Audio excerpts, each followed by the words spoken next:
Anda masih di Selamat Pagi Cirebon edisi akhir pekan. Dan pemirsa, di edisi kali ini, akhir pekan, saya masih bersama Pak Yoyon Indrayana, Ketua Tim Kota Pusaka Cirebon. Dan di pagi hari ini yang sedang kita diskusikan, ini pemirsa tentang koridor Karangwangi, Karanggetas, Siliwangi. Ini nama jalan di kota Cirebon. Ini destinasi wisata Cirebon masa depan. Nanti akan saya tanyakan nih, apa gagasan Pak Yoyon berkaitan dengan tujuan wisata Cirebon masa depan. Ini adanya di Karanggetas dan Siliwangi. Apa betul demikian? Pak Yoyon, tadi pertanyaan saya terputus jeda iklan. Ini sejauh mana sih gitu Pak Yoyon, disertasi yang Pak Yoyon tulis penelitiannya hingga saat ini sudah nyampe di mana gitu Pak Yoyon? Ya, memang ini masih dalam tahap penelitian lebih lanjut, Mas Afif ya. Dan saya sudah mendapat support dari dukungan dari promotor-promotor saya, profesor-profesor saya, 3 orang yang mendukung penelitian saya. Di mana memang ini harus kita kembangkan sebagai sebuah potensi wisata ke depan. Tadi saya bilang gampangnya gini deh, gampangnya bagaimana saya memindahkan Malioboro ke Cirebon gitu aja deh. Ya kan? Kalau saat ini kan orang banyak datang ke Jogja, datang ke keraton nggak? Belum tentu kan? Belum tentu. Mereka dituju itu di Malioboro kan? Malioboro. Nah seperti itu gitu loh Mas. Malioboro kapan sih bikinannya? Malioboro mungkin diciptakan, dibuat dari tahun udah lama, tetapi wisata kekiniannya baru sekarang ini. Nah itu sama. Padahal sederhana banget. Padahal sederhana banget kan, dia hanya memperlebar trotoar, membuat bangku-bangku cantik, membuat lampu-lampu cantik, ya kan, membuat taman-taman minimalis seperti itu kan. Nah, ini dalam bayangan saya seperti itu. Jadi kalau misalkan Karanggetas Siliwangi bisa kita buat seperti paling Malioboro, itu sejauh berapa ini? kurang Berapa lebih kilo? paling 2 kilometer. 2 kilometer Ya, gitu. kalau Karanggetas Siliwangi 2 kilometer, tapi kalau sampai ke Gunung Jati 5 kilometer. 5 kilometer. Nah, sebenarnya bukan hal yang simpel sebenarnya. Hal yang simpel tapi mau kita lakukan seperti itu kan. Itu maksud dalam disertasi Pak Yoyon yang ingin diangkat itu? Iya. Jadi nanti outputnya adalah seperti itu. Outputnya adalah bahwa Cirebon akan punya Malioboro. Seperti itulah. Malioboro-nya Cirebon lah. Malioboro Cirebon. Jadi Karangwangi sebagai Karangwangi, Malioboro Cirebon seperti itu. Karanggetas Siliwangi. Sekarang triggernya udah mulai tumbuh, Mas. Misalkan. Di dalam pengetahuan Pak Yoyon apa triggernya itu? Misalkan sekarang kan alun-alun misalkan. Kebayang nggak teman-teman sekalian? Alun-alun Kejaksaan? Iya, misalnya alun Kejaksaan misalkan. Suatu saat orang kan datang ke sana kan. Ngumpul-ngumpul di sana. Iya, gitu cuma kan. ingin tahu sih. Ingin tahu gitu. saja kan. Nah, ini kan terus akan melebar kan. Seperti itu kan. Dulu kan seperti itu. Di keraton kan seperti itu. Keraton melebar ke perapatan, melebar lagi ke ruas jalan. Nah, ketika infrastruktur itu kita siapkan, ketika jalannya kita siapkan, semuanya kita siapkan, saya rasa masyarakat akan datang dengan sendirinya seperti itu. Nah, ini jelas merupakan wisata murah meriah bagi masyarakat, tetapi dia mampu mengenerate perekonomian sebuah kota. Gitu. Berarti ini ada penataan gitu Pak ya? Pasti, pastilah, pasti, pasti. Memang upaya itu kan penataan itu upaya memberikan fasilitas kepada masyarakat supaya masyarakat mau datang dan merasa nyaman, ya kita harus siapkan. Tapi kalau kita diam saja tanpa berbuat apa-apa, ya masyarakat juga nggak akan datang gitu kan. Mungkin konsep saya hanya akan berhenti di tingkat tataran wacana saja, hanya gitu, seperti itu. saja gitu ya.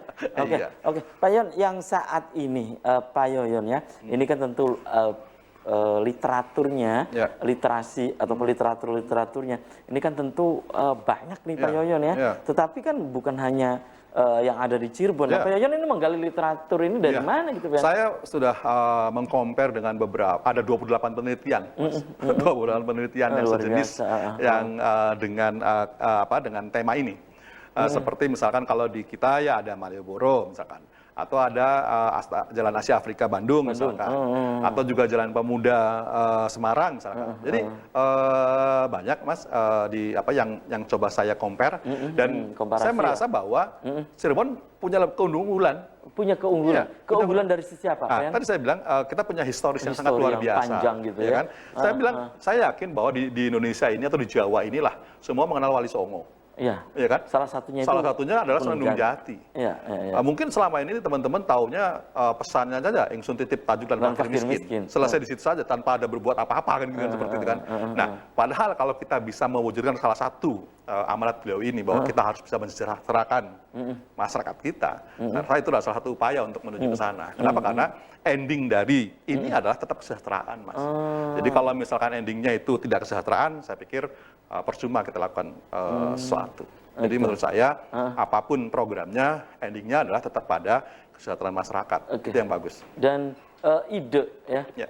ataupun ide brilian yang ditulis nanti oleh Pak Yoyon dalam penelitian untuk disertasinya, maksudnya antara Karanggetas Siliwangi, menurut Pak Yoyon, ini apakah perlu diperlebar, misalnya perlebar jalan, atau memang sepanjang 2 km lah tadi, Ya. menurut Pak Yoyon kurang lebih ya 2 km, Ya. ini harus diapakan gitu, Ya. agar terlihat memiliki magnet gitu, misalnya gitu Pak Yoyon. Ya, jadi gini Mas, yang membuat ramai itu orang, bukan kendaraan.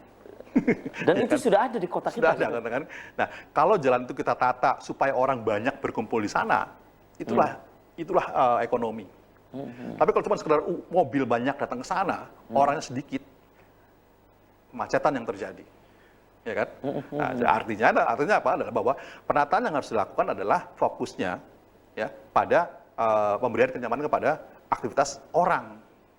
Seperti misalkan pedestrian misalkan, ya kan, atau juga penataan para pedagang kaki lima misalkan. Jadi bukan dengan memperlebar jalan untuk kenyamanan kendaraan, bukan seperti itu. Kalau saya yakin kalau kita mau melebarkan jalan untuk kendaraan, seberapapun lebarnya nggak akan pernah selesai, Mas. Iya kan? Iya, iya. Karena tidak selesai gitu. tidak selesai. Iya, iya. Nah, seperti kan misalnya tadi, di beberapa kota tadi itu yang terjadi adalah seperti itu. Bagaimana kita bisa memperluas pedestrian supaya orang merasa nyaman berjalan di situ gitu kan ya. Menata para pedagang PKL supaya lebih berkesan, lebih manis, lebih indah gitu kan, seperti itu kan. Jadi seperti itu. Jadi bukan tidak harus dengan menggusur ya, tidak ada. Sebaiknya tidak ada penggusuran, tetapi adalah bagaimana kita bisa menata secara cantik dengan dengan fokus pada aktivitas manusianya, bukan kendaraan. Oke, Pak Yoyon, yang diangkat oleh Pak Yoyon, ide dasarnya atau isi dari disertasi Pak Yoyon koridor Karangwangi ini, Karanggetas Siliwangi itu apa gitu? Yang menjadi ide besarnya. Ya, saya ingin mensejahterakan kota ini. Saya ingin membuat sesuatu sehingga orang merasa sejahtera di kota ini. Nah, salah satunya kan bagaimana kita bisa meningkatkan pertumbuhan ekonomi.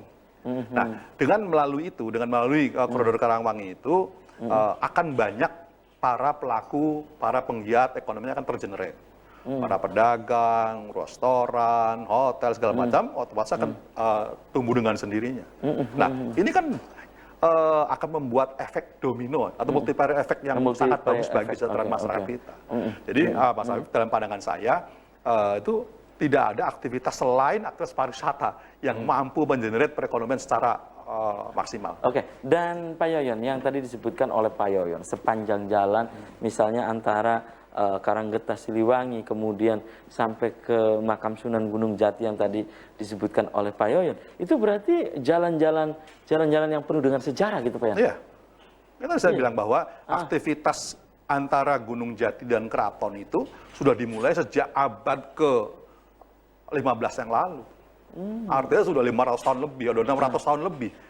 Bayangkan, ya kan? Dengan banyaknya histori seperti itu, tentu saja kita bisa menciptakan aktivitas yang banyak juga di sepanjang koridor itu, sehingga akhirnya mendatangkan orang untuk datang berkunjung atau menonton seperti itu. Baik, kita bisa bayangkan, Mas Afif, sekarang saja agenda yang rutin misalkan. Tadi ya, Grebeg Sawal atau Grebeg Mulut misalkan. Kalau kita packing, kita kemas sebagai sebuah tontonan wisata, saya rasa akan rame itu sepanjang Karanggetas Siliwangi. Atau juga Nadran misalkan. Jangan juga sama, itu rutin tahunan misalkan. Nah, kalau semua agenda-agenda tadi itu dikemas dalam sebuah paket wisata kota, saya rasa ekonomi kota Cirebon sudah jadi bukan hanya rutinitas setiap tahun, tapi harus ada kemasan, bungkusan yang baru ya. Iya, baik. Oke, tahan dulu nih, Pak Yoyon dan pemirsa. Selamat pagi Cirebon edisi akhir pekan akan segera kembali usai jeda iklan berikut ini.